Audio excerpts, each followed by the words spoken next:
가는데 현충원에 가끔 가는 것 같아요. 이제 아이들 숙제 때문에, 그리고 집에서 멀지 않기 때문에 갈 수 있는 것 같아요. 그래서 아이들하고 가끔 이렇게 비석도 좀 닦고 그런 일도 했습니다. 그러면서 제가 그 현충원에 갈 때 본 광경인데 참 숙연해지는 것 같아요. 그곳에 가면 가족이 이렇게 앉아 있는데 아빠는 없어요. 부인이겠죠. 엄마하고 아이들, 저하고 할아버지, 할머니 두 분이 앉아있고, 조금 이따 또 다른 차가 오더니 아빠는 없어요. 역시 엄마하고 좀 더 큰 아이들이더라고요. 중학교 1학년, 6학년, 뭐 5학년 이 정도 된 애들 둘이가 내려서 공차고 이렇게 놀기도 하고 그러더라고요. 그분들은 오랜 시간이 흘렀을지도 모릅니다. 그래서 그렇게 자연스럽게 와서 아버지의 성소에 이렇게 왔다가, 자주 그러니까 그러지 않을지 몰라도 저는 마음이 좀 짠했습니다. 그곳에 이제 묻힌 분들은 다 사연이 있겠죠. 지금 벌어지고 있는 일들 가운데 저는 군에 갔다 오진 않았습니다. 하지만 그 군에 관한 일들이 자꾸 뉴스에 나오고 자살하는 그런 친구들의 이야기를 들을 때 마음이 아파요. 그리고 얼마나 괴로웠으면, 무슨 일이 그렇게 힘들었을까. 그러면서 또 지난 4월에 있었던 또 다른 뭐 일들을 계속해서 이슈화시키고 보여주고, 그런 부분을 볼 때 가혹행위 같은 것을 하고 그럴 때 참 힘들더라고요. 그 마음이. 군대 갔다 온 분들은 더 그걸 잘 알 거예요. 아직도 암암리에 이렇게 좀 그런 불합리적인 일들이 많이 벌어지고 있다는 것.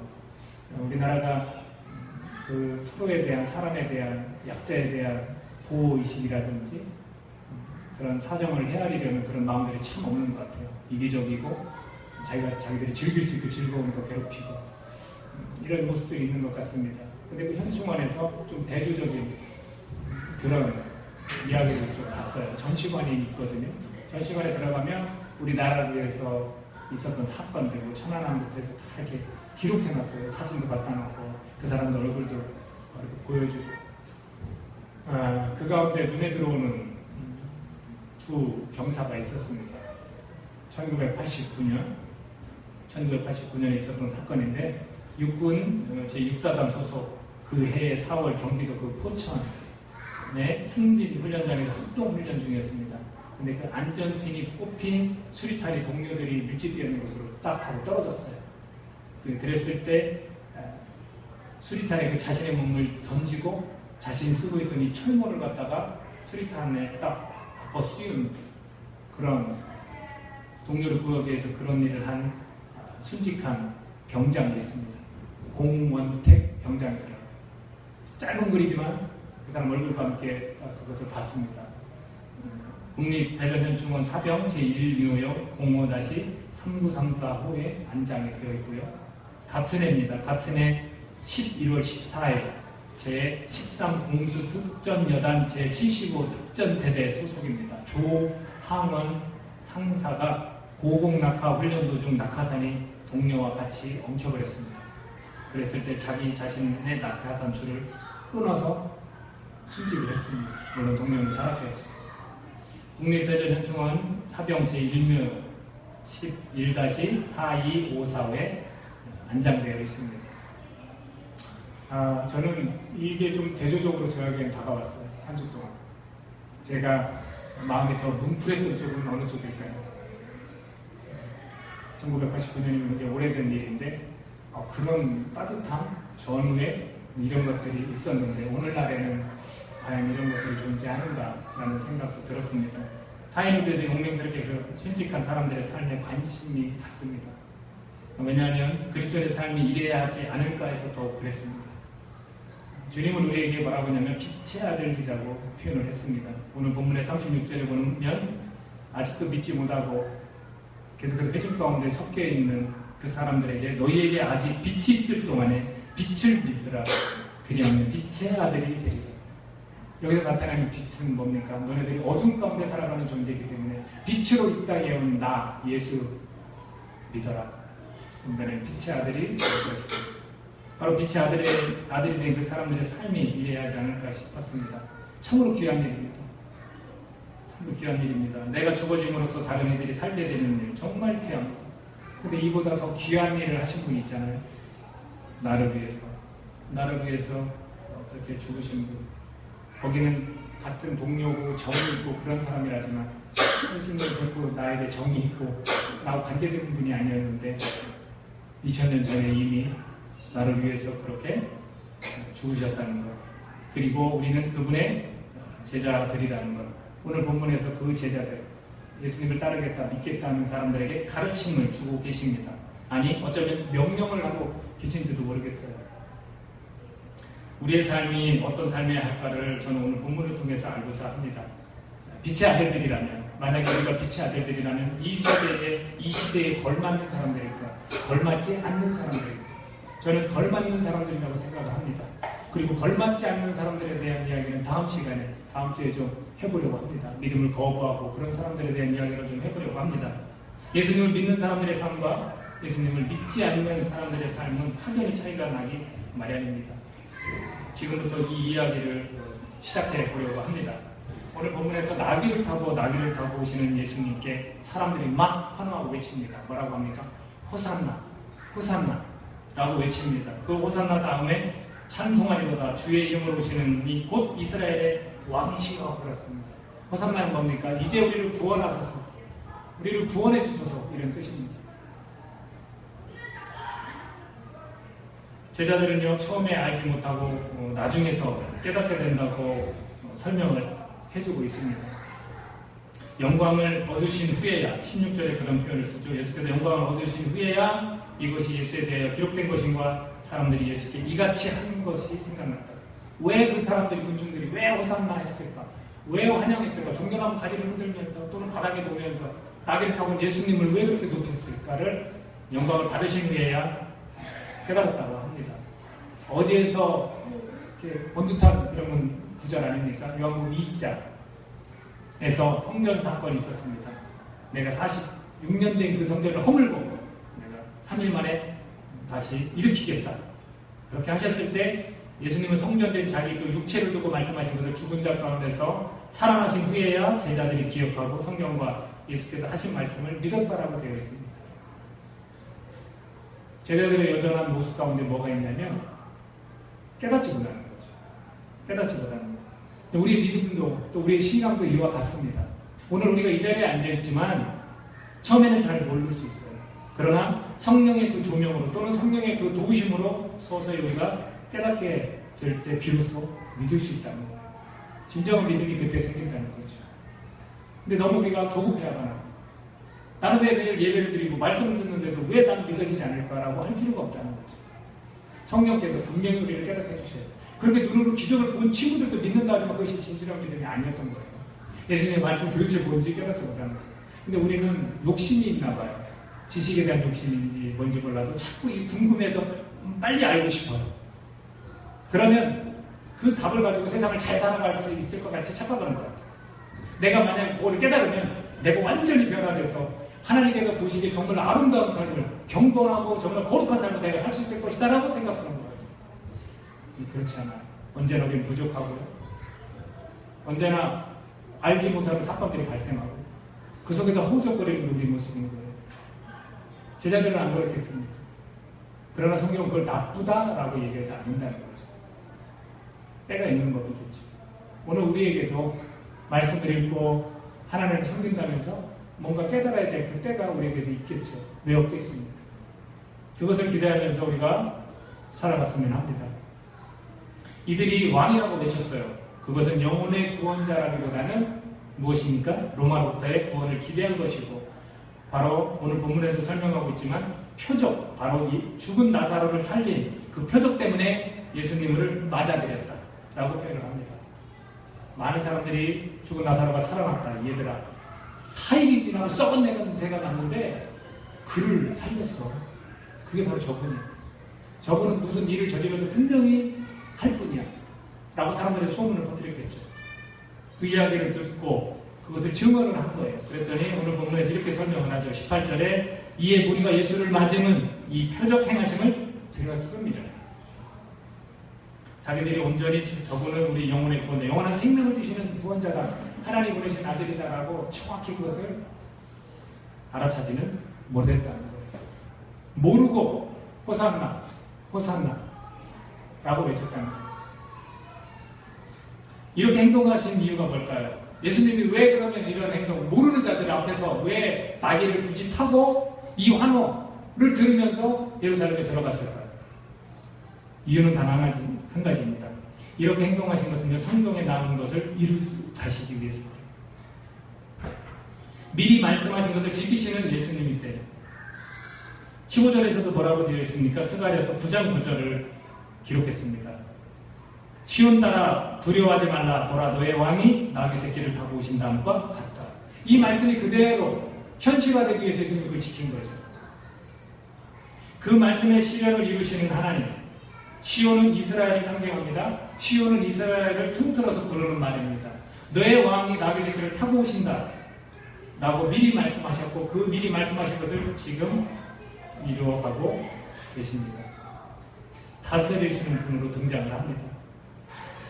하나님 나라의 도래와 함께 세상에 대한 심판을 선언하시려고 오신 겁니다. 그 이유는 뭡니까? 사망을 멸하는 것이고 영원한 생명이 있는 나라로 되어진다는 것을 알리시기 위해서 오신 겁니다. 이런 왕이에요. 이런 왕. 하지만 그 회중들, 그 군중들은 모르고 한 일이지만 하나님의 그 말씀대로, 그 하나님의 그 시나리오에 그들이 참여하게 된 것입니다. 때로는 우리도 삶에서 그런 경우가 있는 것 같아요. 아니 도대체 저 사람은 왜 이렇게 말썽을 일으킬까라고 여길 수도 있고요. 저 사람 왜 저렇게 생겨 먹었지라는 소리를 들은 사람도 분명히 있더라고요. 물론 교인이든 아니든 있는 것 같아요. 정말로 납득이 안 가요. 이해가 안 가는 말들을 하고 막 그런 사람이 분명히 있을 수 있어요. 또는 상황이 그럴 수도 있어요.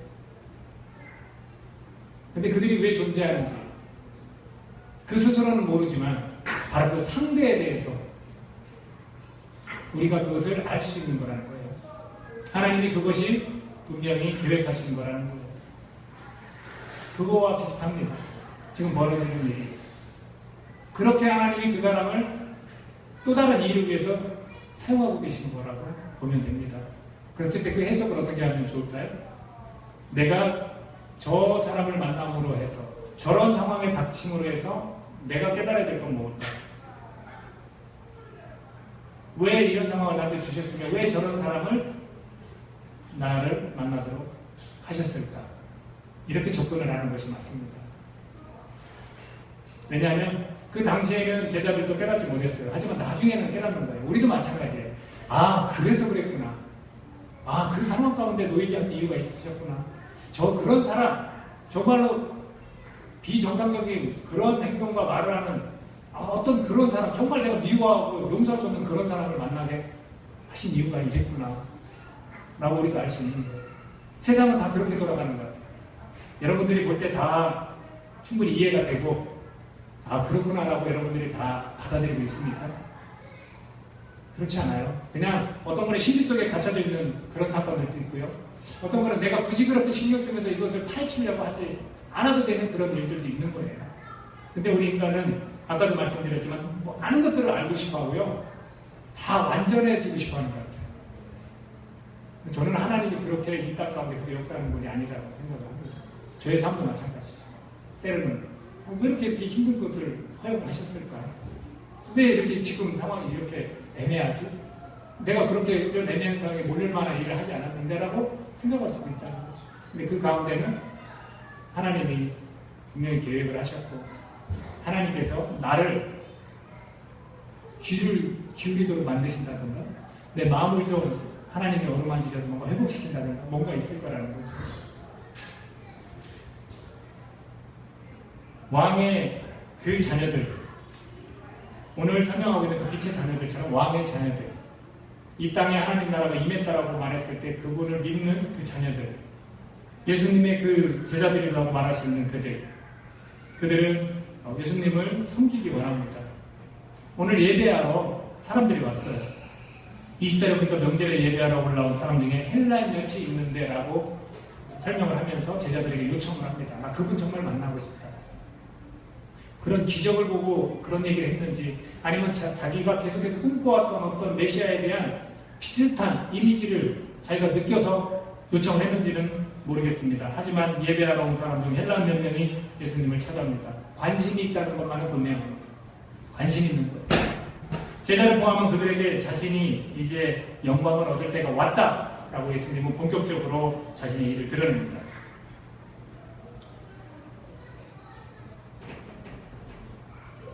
그 자들에게 설명을 하기 시작을 합니다. 빛의 아들 또는 자녀들, 제자들은 어떻게 해야 되는지에 대해서 24절 이런 설명을 합니다. 내가 진실로 너에게 이르노니 하나님의 빛이 땅에 떨어져 죽지 아니하면 하나 그대로 있고 죽으면 많은 열매를 맺느니라. 자기의 생명을 사랑하는 자는 잃어버릴 것이요 이 세상에서 자기의 생명을 미워하는 자는 영생하도록 보존하리라. 굉장히 심각한 말을 하죠. 지금 이 사람들의 믿음이 굉장히 깊어지고 정말 말 한마디 딱 던져지면 그거에 대해서 깨닫고 그대로 순종하는 그런 사람들이 아닌 사람들에게 본격적으로 어떠한 가르침을 주시고 계십니다. 이 말씀을 들으면서 이렇게 생각하시는 분이 될 수 있습니다. 여기서 내가 아직 제자가 되기 이전에 나는 아직도 내가 힘들고 내가 아직 회복이 필요한데 나는 그럼 어떻게 합니까? 그런 말씀조차 나도 받아들이기 힘든 지금 나의 그런 신앙 모습인데 나는 어떡합니까? 이렇게 말할 수 있습니다. 그 말씀 또한 오늘 본문에서 우리가 찾을 수 있어요. 32절에 보면 내가 땅에서 들리면 모든 사람을 내게로 이끌겠노라 하셨습니다. 그것을 먼저 깨달아야 돼요. 그것을 먼저. 그것은 뭘 뜻합니까? 십자가에 매달린 그 모습을 보라는 거예요. 그랬을 때 깨달음이 온다는 겁니다. 그리고 그 다음에가 제자로서의 삶을 살아가겠다는 그런 결심을 할 수 있는 그런 믿음이 생긴다는 거겠죠. 이 말씀은 민수기에 나온 것과 아주 흡사합니다. 민수기 21장 4절에서 9절 말씀을 보면 이런 내용이 있습니다. 백성들이요 어느 장소 호르산이라는 장소에서 홍해길을 따라 에돔 땅을 우회하려고 가는데 길이 막혔는지 길이 굉장히 험했는지 마음에 불평을 끊기 시작을 합니다. 그리고 이렇게 이야기합니다. 백성이 하나님과 모세를 향하여 원망하되 어찌하여 우리를 애굽에서 인도해내어 이 광야에서 죽게 하는가. 이곳에는 먹을 것도 없고 물도 없도다. 우리 마음이 이 하찮은 음식을 싫어한다. 종놀이 할 때에 종살이 할 때의 음식들이 더 풍성했고 좋았다는 거예요. 이것은 뭘 뜻합니까? 삶의 풍요로움, 물질적인 것을 뜻합니다. 근데 하나님이 이들을 이끌어내셨어요. 더 이상 종살이 하지 말라. 그리고 나는 너희들에게 영광을 받을 것이다. 난 너희들의 예배를 받을 것이다. 이렇게 선언을 하신 거죠. 근데 이런 불평을 내뱉기 시작을 합니다. 오히려 하나님이 주신 음식을 하찮은 거라고 표현을 하고 있습니다. 6절에 이어서 여호와께서 불변들을 백성 중에 보내어 백성을 물게 하심으로 이스라엘 백성 중에 죽은 자가 많은지라. 사람들이 죽어 나가빠지기 시작을 합니다. 백성이 모세에게 이르러 말하되 우리가 여호와와 당신을 향하여 원망함으로 범죄하였사오니 여호와께 기도하여 이 뱀들을 우리에게서 떠나게 하소서. 모세가 백성을 위하여 기도했습니다. 그러니까 이들이 요구한 게 뭡니까? 살려달라는 게 아니라 오히려 뱀을 물리쳐달라, 더 이상 죽지 않게 해달라는 겁니다. 근데 하나님은 어떤 일을 하셨는지 아십니까? 여호와께서 모세에게 이르시되 불뱀을 만들어 장대 위에 매달아라. 물린 자마다 그것을 보면 살리라. 모세가 놋뱀을 만들어 장대 위에 다시 장대 위에 다니 뱀에게 물린 자가 놋뱀을 쳐다보죠. 모두 살다. 백성은 그저 뱀을 쫓아서 더 이상은 뱀에 물리지 않도록 해달라고 했는데 이미 물린 사람까지도 하나님은 살려주셨어요. 이 말씀이 바로 오늘 32절에도 하신 말씀, 내가 땅에서 들리면 모든 사람을 내게로 이끌겠노라. 이미 살리고 살린 다음에는 이끌겠다는 건 뭐냐면 나를 섬기도록 만들겠다는 거예요. 이런 자들, 바로 우리가 십자가를 보면 살게 되고요. 이 다음의 삶이 바로 제자의 삶이 되는 것입니다. 이런 자들에게 예수님은 분명하게 말씀하십니다. 나를 섬기려면, 너네가 나를 섬기려면 뭐라고 이야기합니까? 나를 따르라. 여러분 예수님을 섬기십니까? 우리 다 대답하죠. 나 예수님을 섬깁니다. 그래서 예수님 분명히 말씀하십니다. 네가 나를 섬기느냐? 그럼 나를 따르라. 예수님을 섬긴다는 건 뭐냐면 곧 예수님을 따라 산다는 겁니다. 예수님을 따르는 것은 오늘 두 가지를 말씀해 주고 있습니다. 첫 번째는 뭐냐면요, 땅에 심기는 씨앗으로 살아가는 것입니다. 땅에 심기는 씨앗으로 우리가 살아가는 거예요. 하나님의 일이 땅에 떨어져 죽는 것처럼 그렇게 살아가는 겁니다. 예수님이 24, 25절을 제가 읽었지만 그 말씀을 먼저 하신 이유는 바로 본인이 그렇게 본을 먼저 보이시는 겁니다. 자기가 죽음으로 매달림으로 수많은 사람들이 이끄는 것처럼 하나님의 일이 땅에 떨어져 죽으면 수많은 열매가 맺는다고 표현을 하고 계십니다. 여러분, 땅에 씨앗이 심겼습니다. 뭐가 자라날까요? 싹이 듭니다. 그 싹이 이렇게 줄기가 되고 줄기 잎이 되고 열매가 맺습니다. 그러면 그 씨앗이 그대로 있을까요? 없을까요? 간단한 겁니다. 없어요. 없어지는 거예요. 그것이 없어졌기 때문에 열매가 맺히는 거예요. 없어지는 삶을 살으라는 겁니다. 그 다음에 이것을 설명해 주는 게 25절이었죠? 자기 생명을 사랑하는 자가 아닌 생명을 미워하는 자로 살아가라는 거예요. 이거 도대체 어떻게 이해해야 됩니까? 자기 생명을 미워하는 게 뭐예요? 누가복음 9장 23절에 이것을 좀 잘 설명한 구절이 있습니다. 아무든지 나를 따라오려거든, 자, 섬기는 거예요. 예수님을 섬기는 거예요. 나를 따라오려는 게, 아무든지 나를 따라오려거든 자기를 부인하고 날마다 제 십자가를 지고 나를 따를 것이니라. 우리가 예수님을 섬긴다는 건 예수님을 따른다는 거고, 나를 따라오려거든 뭐라고 표현하고 계십니까? 자기를 부인하라는 거예요. 그래서 날마다 제 십자가를 지라는 거예요. 내 십자가는 도대체 뭘까? 자기를 여기서 부인한다는 것은 자기를 하찮게 여기라는 소리가 아닙니다. 자기의 기성을 다 무시하라는 소리가 아닙니다. 뭘까요? 자기를 부인하라는 것. 자기가 주인된 삶을 살지 말라는 거고요. 자기의 주장대로 자기의 계획대로 삶을 꾸려가지 말라는 얘기죠. 그래서 사도 바울이 자기는 이미 십자가에 자기 자신을 못 박았다고 표현을 하고, 하나님 나라 가지고 성령의 그 충만한 가운데 자기 이끌림마다 살아가고 있다고 표현을 하는 겁니다.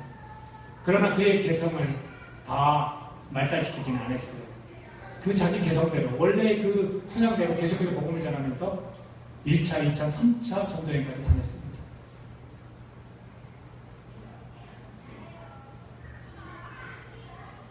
여러분, 자기를 부인하는 게 얼마나 어려운지 몰라요. 자기 존재에 대해서 완전 없이 그렇게 살아가는 소리는 아니에요. 자기 인격을 다듬으라는 거고요. 하나님 성품을 우리가 닮아가라는 거예요. 용서하지 못했던 나였다면 용서하라는 거고요. 사랑하지 못했던 나였으면 사랑하라는 거겠죠. 절제하지 못했던 나였으면 절제하라는 거고요. 기뻐하지 못했던 나면 기뻐하라는 거예요. 그런 덕목들을 하나하나씩 그렇게 이루어가는 거예요. 즉 어두움 속에서 살 때 내 그런 특성들이 아닌 하나님 나라, 말씀드렸죠? 빛의 자녀로서 살아가야 될 그 특성들을 하나하나씩 갖추는 게 자기를 부인하는 거고요. 그 부인함 속에서 나의 그 본성이 아닌 주님께서 나를 새로 빚으신 그 모습으로 내가 져야 될 십자가를 지고 살아가는 거예요. 어떤 사람은 가정에서 내가 져야 될 십자가가 있을 수 있어요. 아까도 말씀드렸지만 정말로 혹독하게 나를 괴롭히는 그 사람을 왜 만나게 하셨을까? 그분이 나의 십자가가 될 수가 있어요. 이 상황이 정말로 다른 사람은 이해하지 못하고 내가 밤새 그 상황 때문에 항상 눈물을 흘리는 건 모르지만 내가 져야 될 십자가인지도 몰라요. 그렇게 우리는 그 땅에 심겨지는 거예요. 우리 사람마다 각자 다르겠죠. 여러분, 어느 땅에 심겨졌습니까? 우리가 그렇게 살아가는 거예요. 그게 바로 땅에 심기는 씨앗으로 우리가 살아가는 겁니다. 썩어지는 미랄로 그렇게 살아가는 것이 예수님을 따르는 거예요. 예수님을 섬기는 거예요. 두 번째는요, 영광을 위해서 살아가는 겁니다. 영광을 위해서. 27, 28절 같이 한번 읽어보겠습니다. 자신의 그 괴로움을 막 표현하고 계십니다. 자기가 죽어야 되는데 안 괴로운 인간이 어떻겠어요? 인간의 모습으로 분명히 오셨는데. 20절, 28절 같이 읽겠습니다. 시작. 지금 내 마음이 괴로우니 무슨 말을 하리요? 아버지여, 나를 구원하여 이때를 면하게 하여 주옵소서. 그러나 내가 이를 위하여 이때에 왔나이다. 아버지여, 아버지의 이름을 영광스럽게 하옵소서 하시니 이에 하늘에서 소리가 나서 이르되 내가 이미 영광스럽게 하였고 또다시 영광스럽게 하리라 하십니다. 사람들이 궁금했어요. 도대체 이 소리가 뭐야? 천둥 소리가 뭐야? 그래서 예수님이 30절에 이렇게 이야기하시죠. 예수께서 대답하여 이르시되 이 소리가 나는 것은 나를 위한 것이 아니요 너희를 위한 것이다. 그 얘기는 뭐냐면 이미 영광에 대한 깨달음을 가지고 계신 예수님은 자신을 위한 게 아니라 너네들에게 해당되는 일이라고 표현을 하고 계십니다. 무엇이? 영광이에요. 영광이 너희들을 위한 것이라는 겁니다. 우리도 내가 지인을 져야 될 십자가를 바라보면서 얼마나 힘듭니까? 나를 좀 이 상황에서 좀 모면하게 해주십시오. 나 빨리 내가 바라는 그거 좀 이루어주세요 라고 왜 우리는 안 합니까? 예수님도 지금 자신이 나를 좀 이 십자가 죽으면서 아버지 나를 구원해 주십시오. 그러나 뭐라고 또 표현합니까? 내가 이 십자가를 지겠습니다. 그것 때문에 왔습니다. 내가 이를 위하여 이때 왔나이다. 마찬가지예요. 예수님을 섬긴다는, 예수님을 따른다는 건 그거잖아요. 내가 져야 될 십자가를 주셨구나. 근데 어찌 이것이 영광이 되느냐? 두 가지 측면이 있습니다. 오늘 9절에서 뭐라고 표현하고 이미 영광스럽게 하였고라고 표현을 했습니다. 그것은 뭐를 뜻하냐면 십자가의 죽음을 뜻합니다. 그리고 또다시 영광스럽게 하리라라고 하나님이 말씀하셨어요. 예수님께. 그 얘기는 뭐냐면 너가 죽지만 부활하고 승천하고 하나님 우편에 앉아 계시며 또한 가시면 보내주실 보혜사 성령을 보내주신다는 것까지 포함을 하고 있는 겁니다. 이거를 우리의 삶에 한번 적용을 해봅시다. 이 두 가지 측면을 가지고 첫 번째 이미 영광스럽게 했다는 건 뭐냐면 우리가 이 땅에서 심겨져서 사는 모습을 이야기하는 겁니다. 근데 그 심겨져서 사는 모습이 죽어야 되는 삶인데 썩어져야 되는 삶인데 쉽겠습니까? 십자가죠. 십자가. 근데 오늘날 많은 그리스도인이 십자가를 거부해요. 지려고 안 해요. 그러니까 깨달음이 없죠, 당연히. 이 영적인 이 부분을, 이 신비를 안 받아들이려고 하니까 당연히 깨달음이 없는 거예요. 이것은 뭐를 뜻하냐면요. 제가 이름 붙인 거지만 소비신앙이라는 거예요.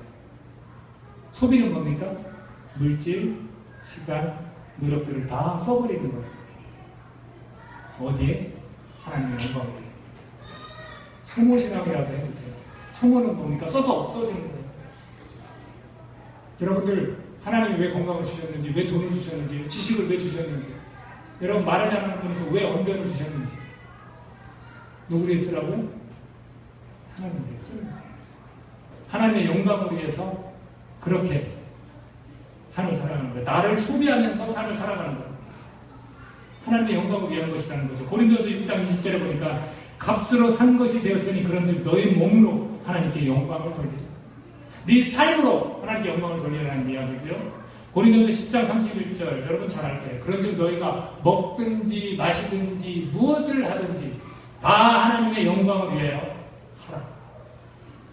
이게 고린도 교회에 준 메시지예요. 지은지 공동체에 주는 하나님의 메시지가 뭡니까? 너희들이 먹든지 마시든지 무엇을 하든지 다 하나님의 영광을 위하여 하라는 거예요. 왜 하나님이 이 땅에 우리를 씨앗으로 심으셨습니까? 하나님의 영광 받으시겠다는 거예요. 두 번째입니다. 또다시 영광스럽게 하리라. 예수님도 아직 본인이 겪지 않은, 우리는 이미 알고 있지만 그 당시에 겪지 않은 십자가의 죽음은 그 눈앞에 다가왔고 이미 진행이 되고 때가 왔다는 걸 선언하셨고, 하지만 또다시 영광스럽게 하리라는 걸 아직 겪지 못하셨어요. 하지만 우리는 지금은 알고 있죠. 바로 말씀드렸던 부활, 승천, 성령께도 오시는 그런 일들이죠. 그럼 우리에게는 어떻게 이것이 해당이 되냐는 거예요. 바로 그것은 영원한 생명을 우리가 얻어서 예수님과 연합되어지는 그날에 얻을 영광을 바라보는 거예요. 여러분 이 땅에서의 삶이 끝나면 예수님 만나시는 걸 믿으세요?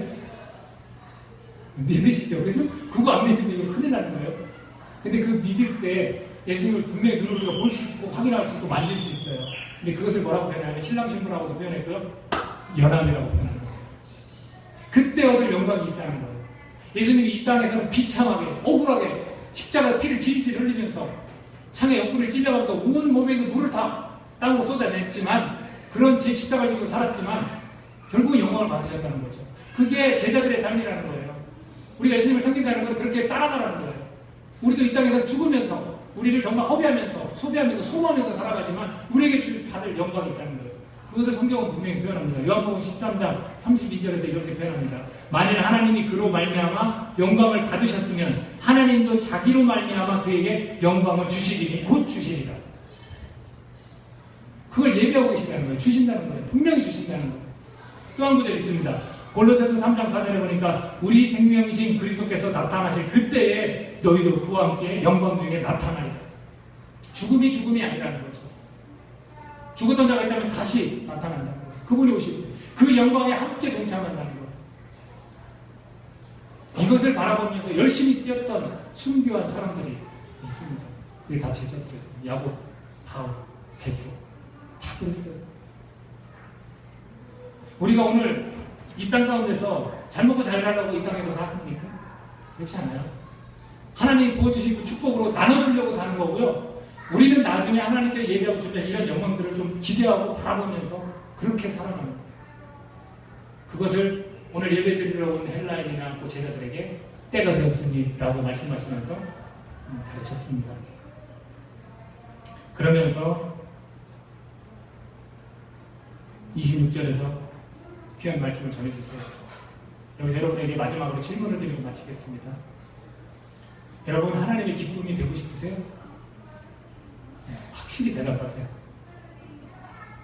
여러분들 하나님의 기쁨이 되고 싶으시죠? 저도 알고 있고요. 저도 그러고 싶어요. 26절에서 이런 말씀을 끝에서 하십니다. 사람이 나를 섬기면 내 아버지께서 그를 귀히 여기시리라. 우리를 너무나 귀중하게 여겨주신다. 어떻게 하면? 우리가 예수님을 섬기면, 다시 말하면 예수님을 우리가 따라갈 때 하나님 우리를 소중히, 귀중히 여겨주신다는 겁니다. 우리가 예수님을 만약에 섬기고 있다면 그분을 우리가 따라가야 합니다. 우리가 하나님의 기쁨이 되고 싶다면 예수님을 섬겨야 하는 것이고요. 사랑하는 지행주 공동체 예수님의 제자들이라고 말하고 싶은 여러분, 예수님을 우리 섬기고 있는 자들로서 예수님을 따라갑시다. 여러분이 지금 현재 삶에서 심겨진 씨앗이라고 그렇게 여기시길 부탁드리고요. 또 하나님의 영광을 위해서 우리가 살아가되 나에게 손해가 아니라 나에게 이익입니다. 이런 영적인 비밀을 우리가 오늘 깨달았으리라고 믿습니다. 기도하겠습니다. 이 시간 기도할 때 나의 삶을 한번 되돌아봤으면 좋겠고요. 오늘 이 본문에서 영광이라는 단어가 사실은 가장 많이 등장을 합니다. 내가 하나님의 영광을 위해서 살아가는 것, 내가 땅에 심기운 그 씨앗이라는 것, 여러분들 그것을 기억하면서 내가 예수님을 섬기는 자라면 예수님을 따르는 자구나, 우리가 제자로서의 삶을 다시 한번 되돌아보는 그런 시간이 되었으면 합니다. 함께 기도하겠습니다.